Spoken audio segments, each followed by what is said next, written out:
우리는 모조품, 이미테이션을 가짜라는 의미에서 짝퉁 또는 짜가라고 부릅니다.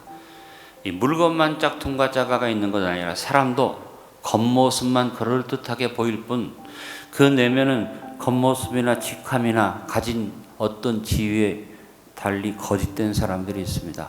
그런데 여러분, 놀라운 것은 오늘 우리 교회에도 짝퉁 짜가 신앙인이 너무도 많이 있다는 사실입니다. 일명 교인이라 하지만 종교인을 말합니다. 전형적인 짝퉁 종교인의 모습이 오늘 본문 속에 나옵니다.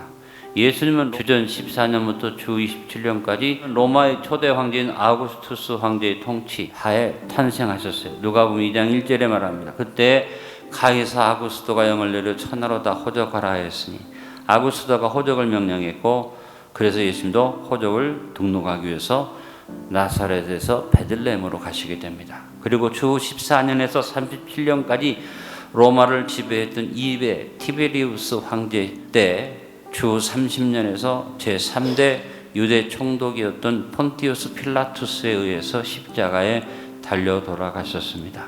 3차에 걸쳐서 활발하게 복음을 전했던 바울은 5대 네로 황제가 통치하던 때 유대 총독이었던 본문의 벨릭스로 표기된 안토니우스 펠릭스에 의해서 가이사랴에서 구금 생활을 2년 동안 하게 됩니다. 빌라도 총독은 5대 총독이었고 벨릭스는 주 52년부터 60년까지 유대를 다스렸던 11대 총독이었습니다.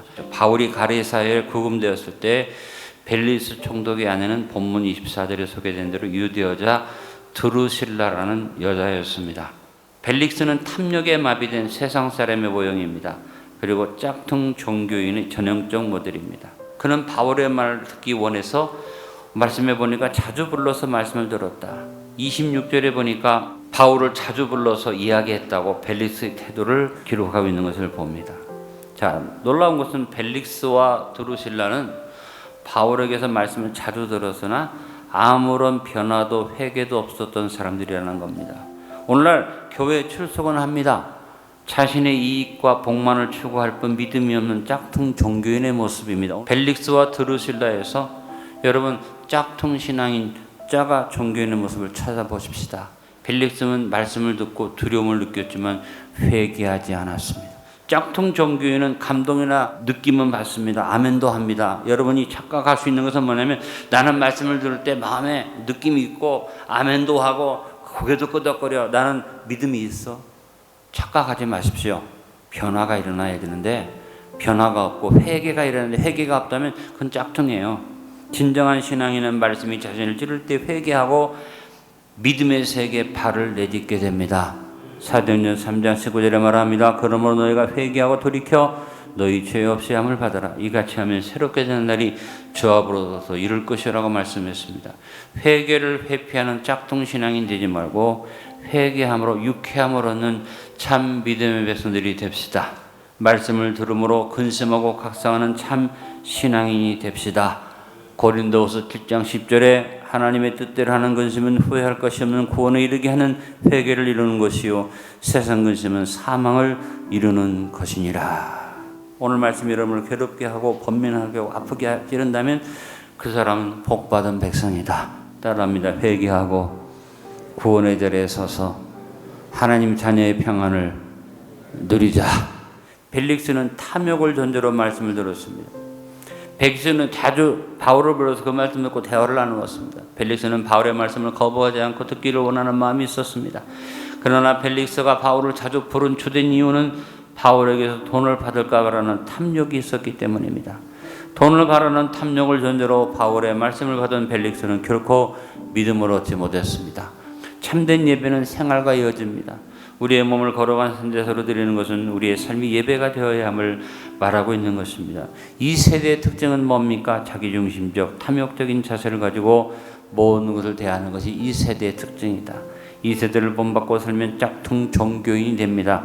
진품 신앙에는 오직 마음을 새롭게 함으로 변화를 받아 하나님의 선하시고 기뻐하시고 온전한 뜻이 무엇인지 분별하는 삶을 삽니다. 벨릭스는 무책임한 총독이었습니다. 벨릭스는 바울의 무죄를 압니다. 오랫동안 유대를 통치했기 때문에 문제의 핵심을 파악하고 있습니다. 충분히 대제사장과 유대인들이 바울을 억울하게 모함했다는 사실을 누구보다도 잘 알고 바울이 억울한 자리에 있다는 걸 이해한 사람입니다. 그런데 벨릭스가 진정으로 총독으로서의 책임감을 가지고 어려운 판결을 했다면 바울을 당장 석방하는 것이 마땅한 것입니다. 그러나 그는 바울을 아무런 이유도 없이 가이사랴에 굴에 두었습니다. 어떤 책임도 자기 지기를 거부하는 짝퉁 종교인들이 바로 벨릭스 같은 신앙인들입니다. 말씀을 분명하게 합니다. 하면서도 충분히 이해합니다.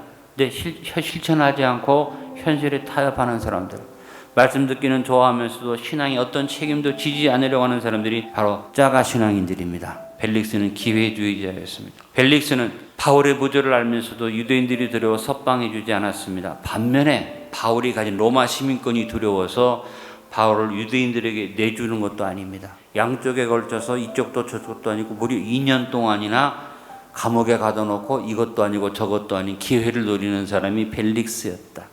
벨릭스는 부도덕하고 무책임한 기회주의자였습니다. 신앙에는 결단이 필요합니다. 단호하게 세상을 단절시키는 참 신앙인이 됩시다. 기회주의적인 짝퉁 신앙인의 모습을 단호히 버리고 오직 하나님만 섬기는 참 믿음의 사람들이 됩시다. 벨릭스와 같이 부도덕하고 무책임한 기회주의적인 자세를 버리고 주님의 말씀에 순종하여 단호하게 신앙의 결단을 내리고 영생의 길을 선택해서 말씀대로 행하는 진품 신앙이 되므로 여러분 명품 신앙인으로 인정받게 될 수 있기를 축원합니다. 오늘 말씀의 결론을 맺습니다.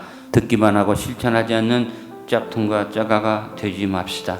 벨릭스와 같이 찔림이 있어도 회개치 아니하는 짝퉁 신앙의 모습을 단호하게 버립시다. 탐욕에 젖어서 자기중심적인 소원과 기도에 집착하는 이기적인 짝퉁의 모습을 벗어버립시다. 받을 것만 바라보고 자신의 의무는 생각하지 않는 무책임한 짝퉁의 모습을 청산합시다. 기회만 보고 양다리를 걸친 채 결단하지 못하는 짝퉁의 모습을 철저히 회개합시다. 짝퉁 종교인의 자리를 벗어나서 진품 신앙인으로 철저히 회개하고 순전한 마음으로 책임을 다하며 오직 하나님만을 섬기기를 결단하는 명품 성도들이 됩시다.